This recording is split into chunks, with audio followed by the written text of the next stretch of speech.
We don't know who they are, we don't know what they want.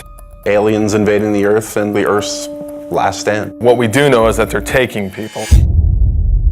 It's basically not a remake, but a reimagining of the original XCOM game. Well, core principles from the original that we wanted to build on was basically everything. XCOM is about Earth being threatened by an unknown enemy. The world bonds together and they form an elite military organization, the most elite in the history of the world, and that's where the player comes in. They are the commander of this organization. I think we were all fans of the original, working for Firaxis, we're all fans of squad-based, turn-based strategy, so I've played just about every turn-based strategy game out there. I think we all had a lot of ideas and things that we wanted to do and things we liked about all of the games that we played in the past. Just really finding the fun things and eliminating the things that we didn't really care so much for. So we start with the original game and we play it and we say, okay, well, we find that new players or even us old diehards, like we find this concept, we can improve this a little bit. And one of the first things we looked at was time units. And the idea was that your soldiers had a certain number of time units to move around the battlefield, to perform abilities, take shots and things like that. And actually it worked great in the sense that you had this resource that you were hoarding and that you had to be careful, because when you spent too many, you could find yourself exposed and in dangerous situations. So there's this great risk-reward mechanic.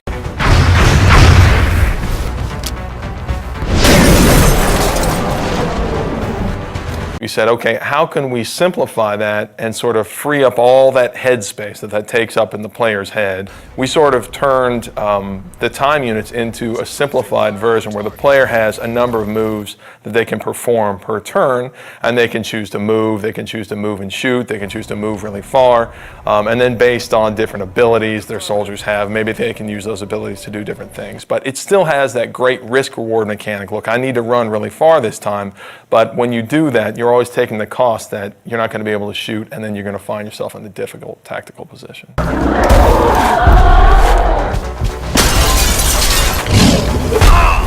The other big thing I think that we did was we added cover to the game. Now tactically you have a lot more important decisions to make based off of being in low cover and high cover, flanking aliens. So in some ways we feel like we made the game more tactical. One of the advantages I think we have as a turn-based game is that we can move the camera around wherever we want. If you're making a game that has real-time response, players get really upset when you take control away from them. Well, we do that every other turn. There's been a very cinematic approach to the game that we're making now that wasn't available then, simply because we can move the camera around and take advantage of the fact that we have a 3D game. We're still leveraging the 3D and the tech that we have available now to make it a much more compelling experience, I think, visually, than they were able to do back then. The GlamCam was our way of kind of making a turn-based strategy game sexy. It was a way for us to take the camera and put it in the environment in a way that kind of got you out of the normal gameplay mode, but let you see things a little clearer and a little more up close and feel like you're a little more part of the action.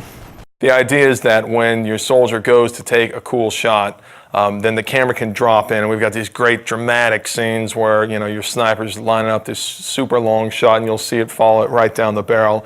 And what that does is it allows a little more of an intimate connection between you and your soldiers. And of course it increases the drama of the actual combat. And the GlamCam is a great way to do that. That's just one of the ways that we sort of get the camera down there so the player can sort of see combat from their soldier's perspective.